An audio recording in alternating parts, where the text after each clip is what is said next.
Yan guys, so hulaan nyo anong ulam namin. Yan.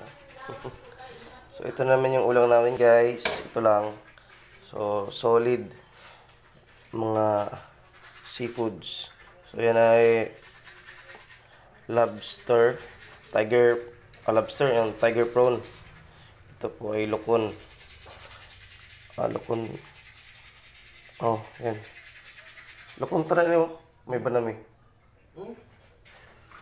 May banami yun. May kunting banami. So ito yung mga guys, ulam.